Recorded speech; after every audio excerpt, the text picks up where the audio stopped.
नमस्कार साथियों, आपका अपना चैनल नॉलेज विद सीएम में आपका एक बार फिर स्वागत है। साथियों, आज की वीडियो में हम बात करने जा रहे हैं कि विद्यार्थी सारांश प्रतिवेदन फॉर्मेट बी जो कक्षा वाइज हमने जातिवार एंट्री किया हुआ है उसमें हम किस प्रकार से संशोधन कर सकते हैं।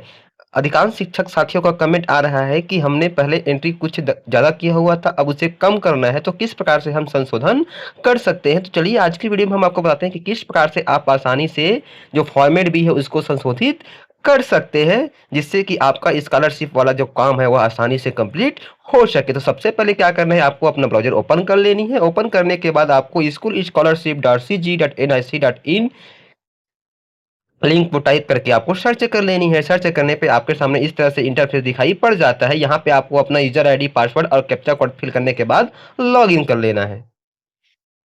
लॉगिन करने पर इस प्रकार से हमारे सामने स्कूल छात्रवृत्ति पोर्टल का डैशबोर्ड ओपन हो जाता है। उसके बाद देखिए आपको राइट साइड में 3 लाइन दिखाई पड़ रही है, हमारा मेनू बार है, इसके ऊपर आपको क्लिक कर देनी है। जैसे ही क्लिक करते हैं तो आपके सामने इस प्रकार से पेज ओपन हो जाता है। उसके बाद देखिए आपको होम के नीचे में दिखाई पड़ रहा है पंजीयन 2023-24, उसी के ऊपर आपको क्लिक कर दी है। क्लिक करने पे आपके सामने इस तरह से बहुत से टेप्स ओपन हो जाते हैं। यहाँ पर देखिए आपको दिखाई पड़ रहा है कक्षावार सारांश प्रतिवेदन फॉर्मेट बी प्रविष्टि तथा छात्रवृत्ति प्रभारी की जानकारी अपडेट करें, तो आपको इसी के ऊपर क्लिक कर देना है। जैसे ही आप इसके ऊपर क्लिक करते हैं तो आपके सामने एक पेज ओपन हो जाता है। यहाँ पर देखिए कहा जा रहा है कि विद्यालय के सभी कक्षाओं का सारांश प्रतिवेदन भरा जा चुका है, कृपया सारांश प्रतिवेदन सबमिट करें।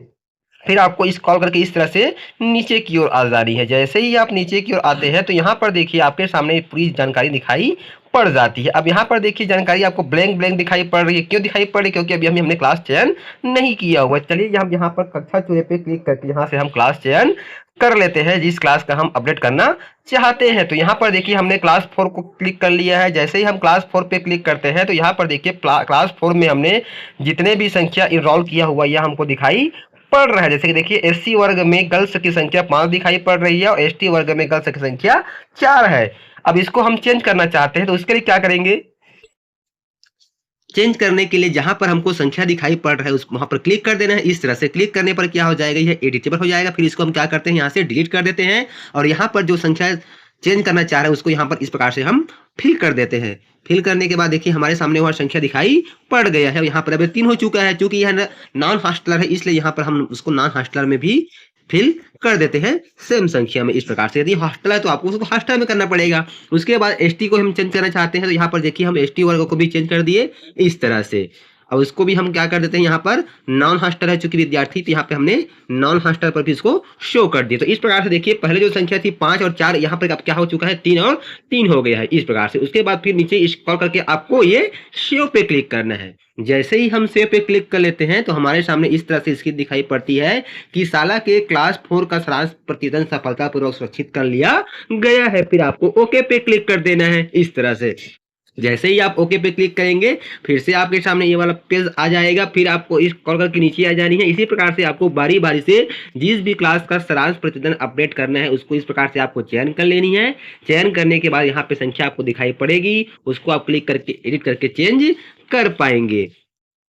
जैसे ही आप चेंज कर लेते हैं जिस क्लास का आपको सारांश प्रतिवेदन अपडेट करना है, तो चेंज करने के बाद चलिए हम 5वीं में भी चेंज करना चाहते हैं तो यहाँ पर एसटी पे हमारे यहाँ विद्यार्थी चूंकि अभी एनरोल नहीं है तो यहाँ पर चलिए हम इसको 0 कर लेते हैं इस तरह से।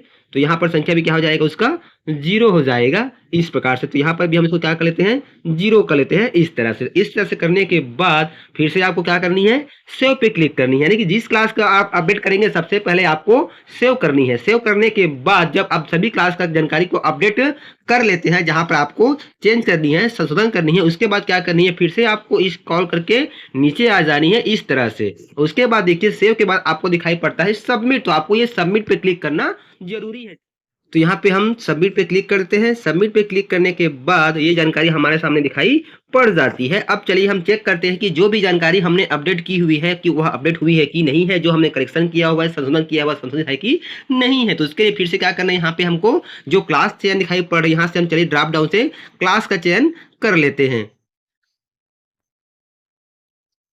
एक बार फिर से हम यहाँ पे आ जाते हैं यहाँ पर और फिर से पंजीकरण पे क्लिक कर लेते हैं और यहाँ पे जो ऑप्शन दिया है क्लास वाइज सारांश प्रतिवेदन वाले पे हम इसको क्लिक कर लेते हैं। जैसे ही क्लिक करते हैं तो हमारे सामने ये वाला पेज ओपन हो जाता है। उसके बाद देखिए हम ओके करते हैं। अब यहाँ पर देखिए हम फिर से आ जाते हैं स्क्रॉल करके नीचे। अब यहाँ से हम क्लास चेंज कर लेते हैं। चलिए हम क्लास 4 का ही देख लेते हैं इस तरह से। अब उसके बाद देखते हैं, देखिए यहाँ पर हमने जो जानकारी अपडेट की हुई थी पहले, ये 5 और 4 थी, वो क्या हो गई है 3 और 3 हो गई है इस तरह से। तो ये जानकारी क्या हो चुकी है, अपडेट हो चुकी है। तो साथियों इस प्रकार से वीडियो में बताए गए प्रोसेस के अनुसार से आप आसानी से जो सारांश प्रतिवेदन फॉर्मेट भी है क्लास वाइज, उसको आसानी से आप अपडेट और संशोधन कर पाएंगे। लेकिन एक चीज आपको ध्यान रखनी है कि सबसे पहले क्लास की जानकारी चेंज करने के बाद आपको सेव करनी है और अंत में आपको सबमिट करना है। तो उम्मीद करता हूँ साथियों वीडियो में बताए गए प्रोसेस के अनुसार से आप आसानी से सारांश प्रतिवेदन फॉर्मेट भी अपडेट कर पाएंगे। तो फिर मिलते हैं साथियों इसी प्रकार की नई जानकारी नई वीडियो के साथ। तब तक के लिए साथियों जय जोहार, जय छत्तीसगढ़, जय हिंद।